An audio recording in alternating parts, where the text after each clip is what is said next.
Things first started really taking off around 2010. See, my best friend lives on the outskirts of a small nearby community, which is only about 10 miles away as the crow flies. There's a lot of heavy brush and forestation. It's all primarily secluded private property. The nearest neighbor is roughly a quarter-mile away in both directions. One night, my best friend's girlfriend had just left his house from spending the evening with him. They were having a picnic outside in his front yard together when he had thrown an apple out in his front yard. He had taken one bite out of it, tasted that it was too sour for him, and threw it. The next morning came, and he was outside his yard doing some cleaning up when he went to go find the apple that he accidentally left and noticed it was gone. He didn't put a lot of thought into it. He just thought an animal had gone and taken it. After all, it was just one apple. He threw it, figuring animals would come and eat it anyway, as he often let out food around for deer and other critters far away from his house to eat. It was about a week later when he came home from work to find a dead fox on his porch. It looked like it had been strangled to death. Its eyes were literally popping out of its skull. He said the kill was fresh and wasn't sure if somebody was just trying to mess with him or what. Then he looked next to the fox, and the same now rotting apple with one bite taken out of it was sitting right next to the dead fox. He began freaking out and was plenty sure that somebody was screwing with his head. He didn't call anyone though. Instead, he waited and gauged to see if anything else would happen. Time went on, and nothing else happened. These events that I just told you about happened in September, before it started to get chilly. And so fast forward about 6 to 9 months to the following spring, just as it was getting warm again. One evening, as he was having his girlfriend over for dinner at his house, his girlfriend started screaming that there was a huge hairy man in the front lawn. He flew out and opened his door. There, standing about 50 feet away in the front yard, was this big, black mass, as he described it. It was just standing there. His eyes tried to focus in on it in the twilight of the evening, but his eyes pulled him to the object that this thing seemed to be holding in its hand. It looked to be a dead raccoon, a rather large one too. He couldn't make out a face, definitive features, or anything else that would be specific to its description, but he said that he felt like it was staring right at him. This thing quickly darted behind a nearby tree once it realized he was looking at it. He said this creature seemed to be about 5 to 6 feet tall, if he had to guess, was really bulky and very shaggy and hairy. He knew instinctually that what he had saw outside of his house was a Sasquatch.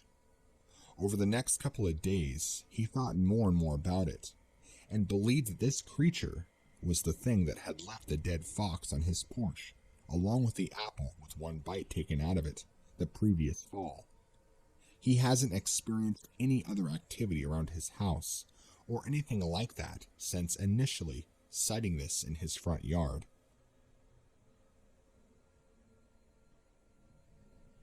Hello. I have a few short experiences to tell you about. This all started when I was about 12 years old. I'm 19 now. My sister Zoe, father, stepmother at the time, and her 2 daughters, Jade, who was my age, and Maddie, who's my sister's age, were camping. We had really only been there for a day, and everything was fine. Then me and my sisters decided we were going to go to the stream by ourselves. My father gave us a walkie-talkie just so we can keep in contact while we were gone. Now the place we were going to was surrounded by bush, and to get there, You had to go down a little path through it. We spent a while with our shoes off and splashing in the water when Jane said she could see something standing amongst the trees. We all looked and saw a figure. It was black, but you could tell it was the shape of a man. You couldn't see the face. We stared for a few seconds, and then it disappeared. We forgot about it and kept playing in the water, but I felt a little uneasy. A while later, we all looked back, wanting to know if he was still there, and he was. Everything was silent. I could hardly hear the rapids in the little stream. We stopped looking. After about 20 minutes, we headed back to the campsite. The forest and all the noise around us was dead silent. My sisters lingered behind, and I was about 20 meters ahead of them. But we couldn't see each other. I heard a twig snap behind me, and I turned to look, assuming that they had caught up to me. No. I turned to see the tall, dark, black figure literally a foot behind me. So I started running. The whole time I could feel it close behind me. I ran as fast as I could until I was out in the open campground. It was gone. My sisters came out not long after and I told them what had happened. I asked, but none of them had seen it behind me, and they were too far behind anyway. The path was windy, so they were around a corner from me most of the time. Throughout our camping trip, we didn't see it around as much, but occasionally, we would just see this figure just standing there, watching us. Fast forward a couple years, and we go back there, with my father's new girlfriend and her daughter, Stella. I can't quite recall this trip as much, but I know for a fact that Stella saw it too.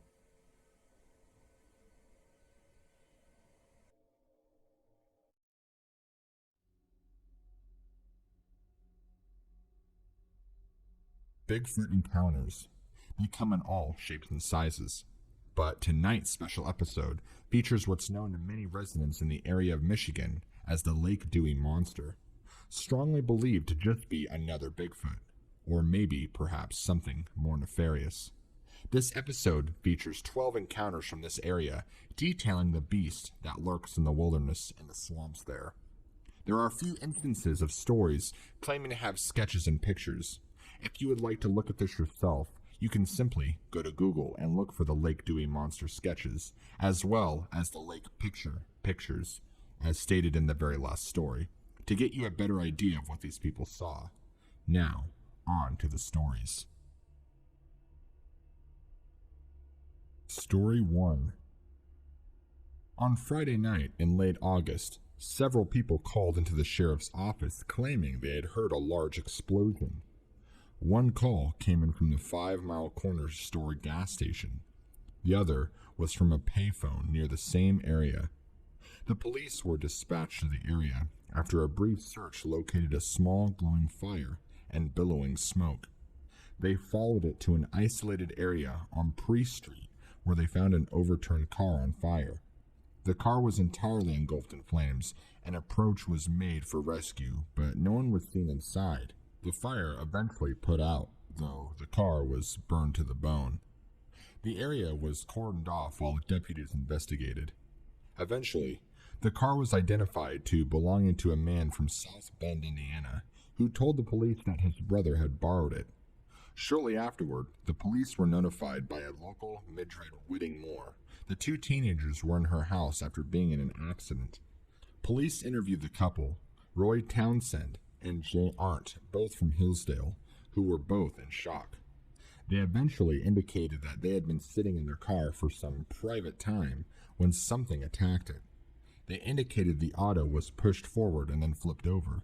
They crawled out as something began smashing the vehicle. Mr. Townsend stated that at first they had been hit by another car, but couldn't understand when it appeared to be a thing. Townsend claimed that it was like a bear, but looked like a giant man and began smashing the car. Miss Arndt indicated that Townsend initially took off running and left her there, but then found later as she ran along the road back toward the highway.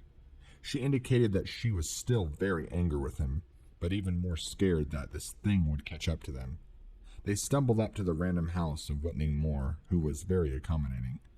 At first, the police were skeptical and believed the teenagers were attempting to cover for wrecking the car. However, one of the multi-jurisdictional officers, Gorley Jones, at the scene noticed the tire drag mark ended at a point just over the lip of the hill. Upon further inspection, Officer Jones documented several important things. First, the skid marks continued over the hill, which indicated that the car's wheels were locked and the car was moving at a constantly slow rate of speed as it continued up the small knoll. Secondly, the tread marks were clear and articulated at the pivot point where the car flipped, indicating it had been lifted as opposed to suddenly going airborne. And third, if the car had flipped over as a result of losing control at high rate of speed, it would have gone airborne at the peak of the hill rather than after descent down the slight incline. At the time, the other officers ridiculed Jones. Additionally, his immediate supervisor rendered his observation as irrelevant and that it would lend no particular change in the outcome of things. Townsend and Arndt did not sustain any remarkable physical injuries, but their parting was not amicable. Officer Jones indicated that the next day, in the light of the sun, he searched the area, and he indicated in his report that the brush and grass going to the woods and lake had been obviously disturbed by something. He also indicated he found no footprints, but added that soil is dense with crabgrass or stone to the waterline. An elephant would not leave footprints there. Story 2. On a late September evening in 1962, 4 friends from Chicago were returning to the Twin Lakes cottage their parents had rented for the month.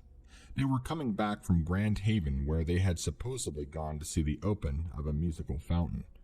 After approximately a 2-hour drive, they found themselves some 15 minutes away from Twin Lakes, as traveling along the unpaved gravel road of Dewey Lake Street. As they slowed down through a narrow stretch of gravel road that navigated between the swamp on the eastern stretch of Dewey Lake Road, their headlights suddenly fell on what Randy Imes claimed looked like a giant tree growing in the middle of the road. Imes indicated that Terry Jones stopped the car, considering what to do, at which point the tree turned around and looked at them. Jones recalled the animal towered over them standing in the road. Then it just casually walked over and into the swamp on the north side of Dewey Lake Road and disappeared. The girls were screaming so loud, and they did not stop until we got almost back to the cottage, Jones remembered. I was worried about getting past that thing, so I didn't stop, but I do remember seeing that it just walked into the swamp and into the dark. Randy Imes remembers, I really wanted to go back the next day in the daylight, but I have to admit, I was scared to be caught up on that road again if it did show up. Years later, I did go back and we were up there on vacation. The road was paved by then, but it did not make any difference. That place was scary, even in broad daylight. Story 3. On a Sunday night in late September of 1962, 5 children were playing in Glenwood, Michigan. They had finished watching their favorite television shows and gathered together searching for a fabled Luna moth. Around 9 p.m., they were about to break up and go home in preparation for school the next day, when Jamie Shaw took off across Dewey Lake Street in pursuit of what he thought were fireflies. His friend Mark Miller reportedly shouted to him, "Those are no fireflies at this time of the year." Nevertheless, Jamie pursued the embers in the distance into the swamp. The remaining friends continued to play for a while. Eventually, Katie Keene's mother began calling to her. It was time to go home. It was then they realized Jamie had never returned. She remembered, "I asked, 'Where's Jamie?' But no one knew where Jamie was. He never came back from his firefly hunt." At first, no one panicked, but then after calling and searching without finding him, "We told Mrs. Howie and Mrs. Shaw," Katie stated. Soon afterward, the small neighborhood came out and began searching the area with flashlights. Just as Harry Woods, a local, was about to call the police, they found Jamie. He was curled up in a weeded area beside the swamp crying. Katie Keene remembered. We were scared. We did not know what happened. We thought he had been attacked by someone or was dying or something. Jamie later told a story to his parents. He said he had been attacked by a huge, hairy man who smacked him to the ground and threw him across the street. Jamie Shaw did not go to school for 3 days. When he did, he told his classmates the story of the attack. The school principal later contacted Jamie's father regarding the injuries to his back.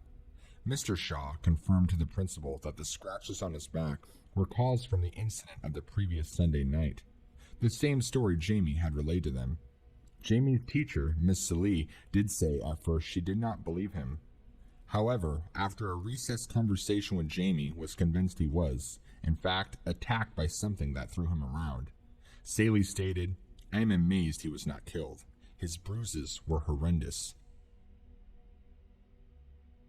Story 4. On Wednesday evening, October 31st, 1962, Betty Garcon was taking the evening train from Detroit, Michigan, back to her home in Chicago, Illinois. The train had already gotten a late start, and as the train approached the Dowagaiac, it slowed to a stop at the remote Dewey Lake Street crossing in Glenwood, Michigan. The train remained there for approximately 15 minutes to investigate debris on the tracks. While looking out the window northwest into the darkness, Miss Garcon reportedly witnessed what appeared to be a faceless tree or giant stump stepping forward from the thick surrounding woods, approaching the tracks. The figure then simply leered at the train motionless for several minutes. Miss Garcon summoned the attention of 2 other passengers, Emily Clark from Chicago and Roger Wentworth from St. Louis, who confirmed the sighting. After a moment, the figure began moving from the tree line toward the caboose of the train, which sat in the darkness on the rural tracks. The consensus was that the figure was about 10 feet tall and weighing between 700 to 1,000 pounds. The hulk then disappeared into the darkness toward the rear of the train. A porter was called. However, at that point, the train once again began moving. A loud metal impact was heard toward the rear of the train and presumed to be the result of a cold start on the rural tracks. The train continued until its eventual stop in Chicago without no further incident. However, after arrival at Union Station, Chicago, departing passengers were drawn to a considerable dent in the end car of the train. Miss Garcon reported what she had seen, along with the 2 other witnesses to the Chicago PD. The rendering of her description as detailed to the CPD sketch artist has become known as the Garcon train sighting sketch, and is widely considered to be the best conception of the monster. The sketch provided as contingency while immediacy of a potential emergency was evaluated. After the initial statements were taken, sketch completed, and situation considered, it was dismissed and referred outside the department. The 1960s were an extremely turbulent time in Chicago, and Miss Garcon reported that the CPD did not take her too seriously. She stated that they informed her that she would need to file a report with the respective city and county or state, as the incident took place outside of their jurisdiction and would not warrant federal involvement. They informed her that they were overwhelmed with real crimes and did not have time to pursue a joint venture monster sighting in Michigan. The case was never further investigated. Story 5. Fitch Camp was a fun year-end activity for the students of Dowagaiac school system. The students would get a break from traditional classes to partake in a more outdoor environment. The parents and students alike enjoyed the Fitch Camp experience as it was a fun way for the kids to participate together in the unique Southwest Michigan geography. Situated amongst the sister lakes, the children were able to engage in a serene environment. After some outdoor races, a group of the kids went to the makeshift archery range.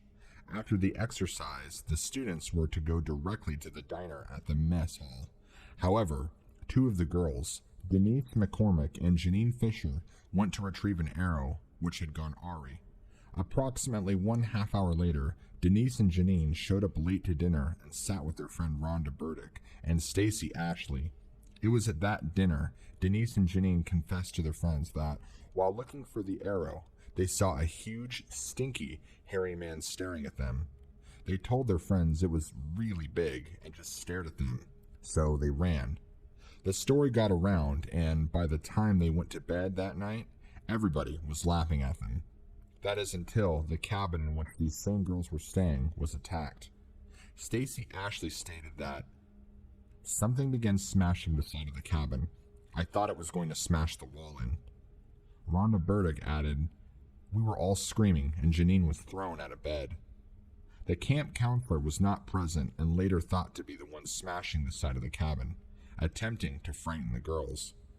But the next morning, after washing away what she thought was fake footprints from the mud leading up to the side of the cabin, Susan Howell remarked that she was shocked to notice the side of the cabin had cracks along the foundation.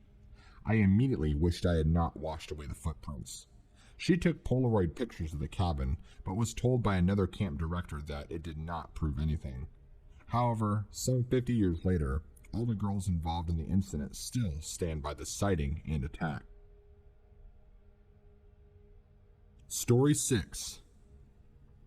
Errol and Sally Cunningham had been married for 32 years. They owned a cottage on Cable Lake and Sister Lakes in Dowagaiac, Michigan. They enjoyed their cottage, but in the late 50s development had accelerated in the area. The couple enjoyed the development as it seemed to progress well with the natural beauty of the lake area. On an early Friday evening in mid-July, they had driven up to their cottage and settled in for a week-long stay. Miss Cunningham had walked out to the backyard, overlooking the lake, and took in the early evening. She then saw something on the far shore of Cable Lake. Her husband came out and stood beside her. They reportedly noticed an animal on the far shore. Errol Cunningham remarked, "Look at that." Sally Cunningham stared at the thing with her husband. We were transfixed, mesmerized. We did not know what it was. It was a wild life, but we could not really make out what it was for the distance in the weeds. Sally Cunningham stated, "Then it stood up. She recalled the thing stared as though it were looking at us. She continued, I don't know what it was. I don't know what was more frightening, seeing that giant animal stand like a man, or the fact that the thing seemed to be looking at us." Errol Cunningham told the Chicago Sun-Times that, "I think we were only curious until it took a step into the lake toward us. Then it was walking into the lake toward us. I got scared and took Sally inside." Mr. Cunningham recalled that inside the house, they began to discuss what they had seen and what they should do about it. Errol told his wife he did not want to call the sheriff over something they thought had been seen and decided to attribute it to the local teenagers playing a prank. Sally and Errol then went to have drinks on their rear porch to relax, but it turned horribly bad when, instead of watching a sunset, they noticed bubbles trailing toward their beach below. It was at this point Errol and Sally went back inside to call the police and to report an oddity. Sally and Errol were consumed in choosing their words to the police as to not seem paranoid. However, as the sun began to set on the lake, Errol recalled, "Sally gasped. I knew something was terribly wrong. She was looking out the beach window. I dropped the phone and ran over and saw it. A large, long-armed thing standing on our beach. It was glistening wet and just staring up at our house." Years later, Sally Cunningham stated, "We ran for the car. Errol backed out and that thing was already standing behind us. Errol drove away, but something was wrong with the car. There was a large bang and scrape, but we kept driving." Sally later claimed that back in Lockport, we stopped to discover the bumper was entirely missing. That thing was some kind of supernatural being. They sold their cottage and never returned after. Initially, neighbors called in to report loud noises, but in follow-up to the Cunninghams refused to discuss the matter. It was only in 1972, after the Cunninghams retired to Florida, did they confess the nature of their departure from southwest Michigan to a former neighbor who still maintained a property there. This was then confirmed by Sheldon Stein doing research on a vacation home circular for Chicago residents. Story 7. R.J. Lutz drew this picture for his friend Harold Underhill. This is a picture of the animal that Lutz encountered when fishing on a very early morning on June 22, 1963, on the south end of Dewey Lake. Lutz was fishing for perch in the pre-dawn darkness when he noticed a large, triangular shape bobbing on the surface of the remote portion of the lake. He slid up closer to it, believing it might be the head of a large snapping turtle. However, as the sunrise illuminated the water, he caught sight of a large log extending from the triangle. He slid up closer to it and became curious when he noticed the log to be a shaggy red. Lutz remarked he had no idea how a cedar tree got in the water and extended his oar to roll the log over. When coming into contact with the log, the thing stood up in the water, revealing a large animal. The animal, which was approximately 10 feet tall, let out an increasingly loud clucking sound, which became so loud it was painful, Lutz recalled. He said the animal then glared at him and then slid back underwater and swam off like a crocodile. Lutz had no idea what the animal was, only that it might be something that was far from home and just didn't belong in Dewey Lake. His friend Harold Underhill recalled laughing at Lutz and accusing him of being a drunk. However, Lutz sketched out the picture for Underhill and maintained the story's validity until he passed away in the early 80s. Story 8. On a hot, muggy evening in late July of 1963, Alan Razek and Bob Ford carried their canoe through the weeds and mud to the water's edge. I thought we were going to get stuck in mud with the canoe on our head. We heard it was a mess there, but we did not realize. Thick, black, deep mud, Bob Ford claimed. But we were told it would be worth it because it was not fished out. Muddy, tired and covered with sticky weeds, they slid the canoe into the water onto the black water. That lake you could not see anything below the water, Alan Razek told the Cass County Sheriff's Office. A mist had settled over the lake, and we expected the fishing to be quite extravagant. It was thick fog like an old horror movie. Even the flashlight would choke out, Ford recalled. We had been on the water for only a few moments when the water splashed, so we sat. We couldn't see a damn thing. Then the boat started rocking. Then again a splash. Bigger, louder. Then we heard a sucking sound, and then a loud roar like an angry animal, Razek stated. We sat there quiet, trying to figure out what the hell was going on or what to do. And then we heard something breathing, like a bull. Moore confirmed and added, we could see something over by the sound, and I could make out a large black shape. We started paddling like hell. Moore and Razek reportedly pulled the canoe out, running back through the weeds, making it back to Moore's truck. They loaded the canoe in a rush, failing to secure it properly. Less than a mile away, the duo had to pull over and clean up the canoe, which had come loose and smashed in the road. Jim Casey had come up on them and on his way home and stated, it was weird because I just saw this mess in the road. Then I talked to them, and it was a weird thing. A couple of tough old birds talking about this thing in Mud Lake, Casey said. It did make me think twice every time I drove my Mud Lake. Years later, Razek confessed to his daughter that the incident on Mud Lake had been the strangest thing that ever happened to him, and told her to stay away from those lakes. Something lives in them. Story 9. It was only one short month after the canoe was destroyed on a road in Twin Lakes, and a monster was reported on Mud Lake, when another canoe was found destroyed. This one on the bottom of shallow water on the south side of Pitcher Lake. But this time, its owner went missing. Stan Red Roberts was staying with his friends Philip and his son Roger McPhee. The McPhees had driven down from Lansing, while Red was in town from California. Red had long-standing financial problems, and Philip McPhee later told police he was leery of having Red stay with them, as he said Red always asked to borrow money. After joining them in the rental on the lake, Red and Philip had a few beers. Then, Red decided to take the canoe out on the lake. Philip declined as he planned to turn in early to take his boy fishing at sunrise. Philip went to bed.